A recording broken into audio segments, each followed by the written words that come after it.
अस्सलामुअलैकुम Shaheen online channel में हम आप सबको खुश आमदीद कहते हैं। हर सवाल का जवाब देने के लिए आपके पास 5 सेकंड हैं। सवाल नंबर 1, वो कौन सी चीज़ है जिसके बाजू और गला तो हैं लेकिन चेहरा और हाथ नहीं? तो वीडियो अच्छी लगे तो लाइक कीजिए। तो जवाब है दोस्तों शर्ट। सवाल नंबर 2, बारिश के पानी में कौन सा विटामिन पाया जाता है?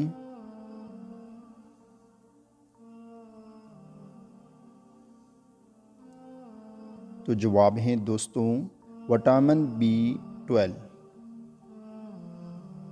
सवाल नंबर 3, एक उस्ताद ऐसा कहलाए आप ना बोले सबक पढ़ाए।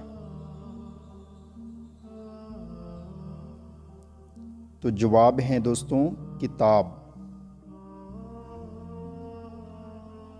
सवाल नंबर 4, एक जादूगर का है ये कमाल, डाले सब्ज निकाले लाल। तो चैनल को भी सब्सक्राइब करें। तो जवाब है दोस्तों पान।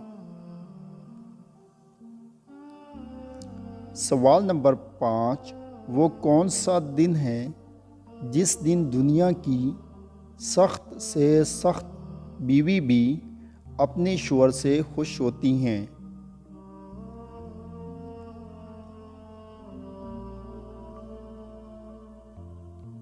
तो जवाब है दोस्तों जिस दिन शोहर को तनख्वाह मिलती हैं।